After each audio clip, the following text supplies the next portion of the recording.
Salut YouTube, Twinmotion 2025 sort bientôt et j'ai la chance de pouvoir le tester en avant-première. Quelles sont les nouveautés de cette version? C'est ce que nous allons voir dans cette vidéo. Alors pour ceux qui ne sont pas familiers avec Twinmotion ou qui sont nouveaux sur la chaîne, Twinmotion c'est tout simplement un logiciel de rendu d'architecture en temps réel. Il a deux particularités. La première c'est qu'il est excellent et la deuxième c'est qu'il est gratuit. Maintenant que les bases sont plantées, rentrons dans le vif du sujet. Ok, donc me voici dans l'interface de Twinmotion 2025. Ici, il y a un article qu'ils ont publié qui recense toutes les nouveautés de cette nouvelle version. J'ai lu cet article et j'ai retenu quelques fonctionnalités que je vais vous montrer en vidéo et on commence par la première. Il s'agit des presets d'environnement que l'on peut traduire en français par pré-réglage d'environnement. On les trouve juste ici dans l'onglet environnement qui a d'ailleurs subi une petite refonte comme vous pouvez le voir. Et le pré-réglage de l'environnement, il est juste ici. Lorsqu'on clique, on a une sélection d'environnements qui ont été préenregistrés. Par exemple, lorsque je clique sur celui-ci, j'obtiens un preset avec un lever du soleil comme environnement qui est vraiment plutôt pas mal. Et pareil, lorsque je clique ici, il change pour me donner une ambiance golden hour. Ici, j'ai un environnement pluvieux. Ici, j'ai un environnement brumeux, etc., etc. Vous l'aurez compris, c'est en gros des raccourcis pour pouvoir paramétrer sa scène et avoir un environnement, une ambiance qui a déjà été prédéfinie, ce qui permet de gagner du temps. Vous n'avez pas besoin de préconfigurer cette scène à chaque fois. Il y a des presets qui ont déjà été faits spécialement pour vous. Et si vous avez des presets personnalisés, par exemple, une façon bien propre à vous de configurer votre ambiance, votre environnement, vous pouvez enregistrer ce pré-réglage là. Il suffit par exemple de choisir votre environnement. Je vais par exemple revenir sur celui-ci et je vais le modifier un peu. Par exemple l'heure de la journée, je vais la changer juste ici pour qu'on soit à 8 heures et je clique sur ce plus là juste en bas de pré-réglage personnel et hop, je vois que j'obtiens mon environnement personnalisé que je peux d'ailleurs renommer par peut-être perso. Hop. Et je peux revenir dessus à n'importe quel moment. Par exemple, là, je suis sur la Golden Hour et je bascule sur mon preset perso. Ça se fait en un clic, c'est rapide, c'est efficace. Donc voilà, les presets, hein, c'est pas une fonctionnalité révolutionnaire, mais ça fait gagner du temps et moi j'aime bien les trucs qui font gagner du temps. Ensuite, l'autre fonctionnalité intéressante qui a été introduite dans cette version 2025, il s'agit du brouillard. Là, dans ciel, on a deux options avec des curseurs. Par exemple, là, on a la turbidité que l'on peut pousser au maximum. Et lorsque la turbidité est poussée au maximum, la visibilité n'est pas aussi bonne que lorsqu'elle est poussée au minimum. Donc, vous pouvez le voir, hop, hop. Donc ça permet de jouer sur la visibilité et on peut augmenter la densité de l'atmosphère histoire d'avoir une atmosphère plutôt lourde. Donc ça peut être intéressant si vous avez des projets où l'ambiance atmosphérique est vraiment lourde et vraiment pesante avec un brouillard épais. Et dans ce cas là, cette option vous sera bien utile. Mais la nouveauté que j'ai le plus attendue, ce n'est pas celle-là, c'est plutôt la prochaine que je vais vous montrer.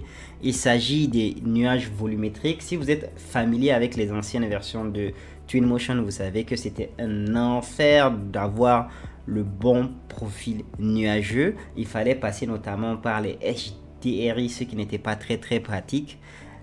Le ciel volumétrique par défaut était vraiment limité en fonctionnalité, mais ce n'est plus le cas.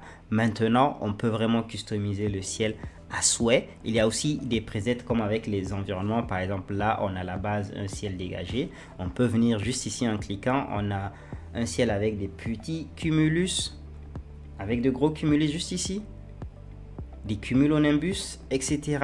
etc. On a vraiment l'embarras du choix. On peut customiser ça à souhait. Et on peut même aller plus loin. Par exemple, là, on peut jouer sur la quantité. Hop. On peut jouer sur la hauteur. Dans apparence, on peut aller encore plus loin. On peut jouer sur l'échelle, l'étendue verticale, les dessous de plat, les gonflements. J'ai absolument aucune idée de qu'est-ce que ça veut dire tout ça.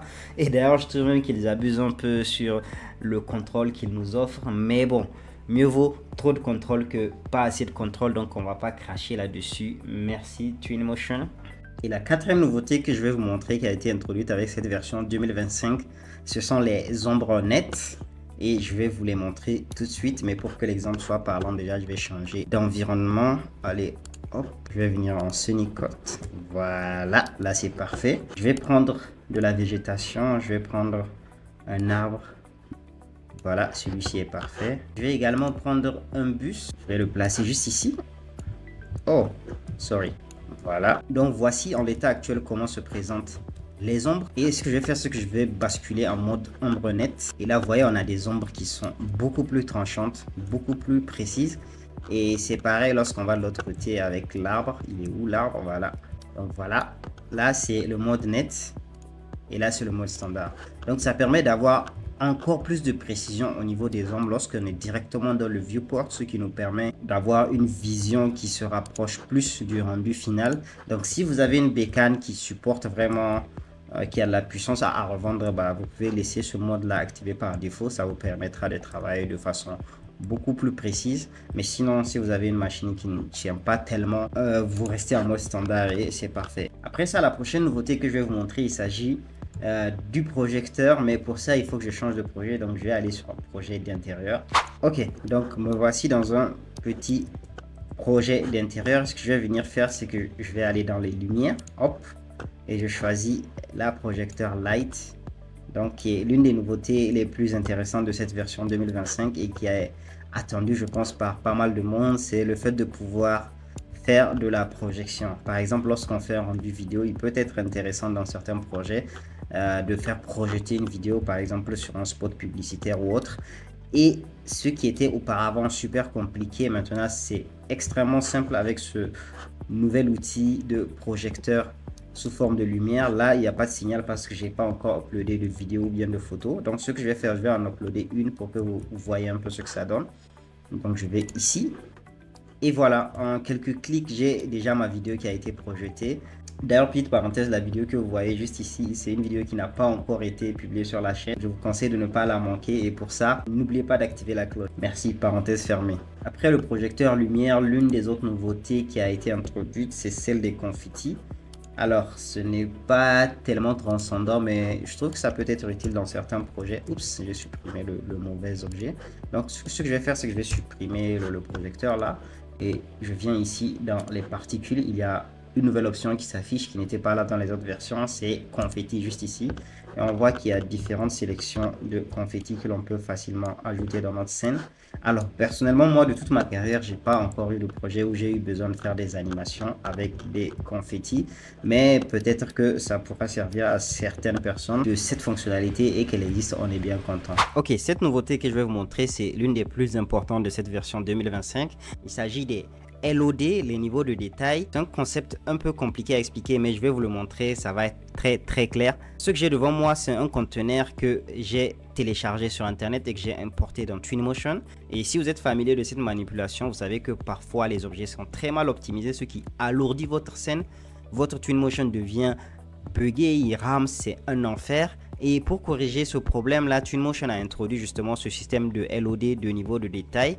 Donc je vais l'appliquer par exemple à ce conteneur là, je clique dessus et là dans les paramètres de propriété, j'ai une nouvelle option, les niveaux de détail. Je clique dessus et je vois que je peux sélectionner plusieurs niveaux de détail. Je prends le plus complexe, le 8 LOD, j'applique et hop, une fois que c'est appliqué, je viens ici afficher niveau de détail et par exemple je vais choisir le 6e.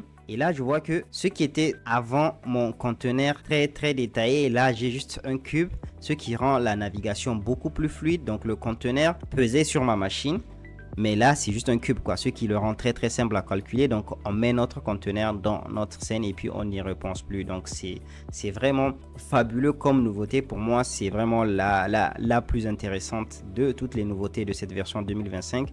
Et bien sûr, hein, lorsque vous allez faire le rendu de cette scène-là, bah, vous aurez un rendu tout à fait classique avec le vrai objet, pas ce que vous voyez juste ici. D'ailleurs, je vais faire le rendu de cette scène-là et puis je vais vous montrer. Et hop, donc voici mon rendu qui est juste là. Donc vous voyez que lorsque je fais le rendu, malgré que le niveau de LOD était très bas, bah, j'ai toujours en rendu mon conteneur bien détaillé. Donc c'est vraiment très important si vous faites beaucoup de projets avec des objets importés. N'hésitez pas à utiliser les LOD pour pouvoir vous faciliter la tâche et ne pas surmener votre machine. Ok, la dernière nouveauté que je vais vous montrer, il s'agit des capacités de modélisation introduites dans cette version de Twinmotion. Maintenant, on ne se contente pas d'habiller les objets 3D, on peut aussi y apporter des modifications. Par exemple, je prends ce conteneur là, je vais dans modelage et là à droite, je vois que j'ai deux options, donc face. je peux par exemple modifier les faces en venant par exemple ici, je sélectionne le mode de sélection face unique et je peux sélectionner des faces. Hop, hop, hop. Et ce qui est intéressant, c'est que je peux par exemple supprimer ces faces là. Par exemple, là je viens, hop, je dis je supprime. Et voilà que j'ai supprimé en fait les faces de ce modèle 3D là. Et je peux bien sûr supprimer celui-là aussi pour qu'on puisse voir à l'intérieur. Hop, donc voilà. Personnellement, je ne pense pas que je vais utiliser cette fonction là, vu que je préfère utiliser des logiciels qui sont spécialement conçus pour ça, notamment C4D, Blender ou 3ds Max. Et une fois que j'ai apporté ma modification, je réimporte mon objet dans Twinmotion parce que je trouve que c'est beaucoup plus intuitif. Mais bon, tout le monde n'a pas la maîtrise de ces logiciels là, donc je pense qu'il y a des gens à qui ça va être intéressant d'avoir ces outils là en interne et de pouvoir rapidement faire des micro modifications. Alors on peut pas faire de grosses modifications comme vous pouvez le voir, hein, c'est grosso modo de la sélection d'arêtes et je crois qu'il n'y a pas plus que ça, mais bon, c'est déjà ça. Voilà à peu près le tour des nouvelles fonctionnalités de Twinmotion 2025. C'est pas une mauvaise mise à jour, mais je trouve que ce n'est pas la meilleure non plus. Je m'attendais par exemple à ce qu'il y ait enfin les éléments de rendu dans Twinmotion 2025. Aujourd'hui, ne pas avoir les render elements, en gros, c'est une fonction qui permet d'exporter les rendus avec des calques qui ont été déjà implantés et qui facilite l'édition lorsqu'on vient en post-production dans Photoshop ou dans un autre éditeur d'images. Ce qui pour moi me laisse un goût amer parce que c'est vraiment ce qui manque pour faire passer un cap à Twinmotion. Mais globalement, Twinmotion reste quand même un super logiciel de rendu d'architecture et le fait qu'il soit gratuit, franchement, ça fait qu'on lui excuse ce petit écart. Donc voilà, je vais m'arrêter là. Et vous, que pensez-vous de cette nouvelle version de Twinmotion 2025? Est-ce que vous aimez les nouveautés qui ont été introduites? Est-ce que vous êtes déçus? Dites-moi tout en commentaire. C'était Issachar et je vous dis à très bientôt pour une prochaine vidéo. Ciao.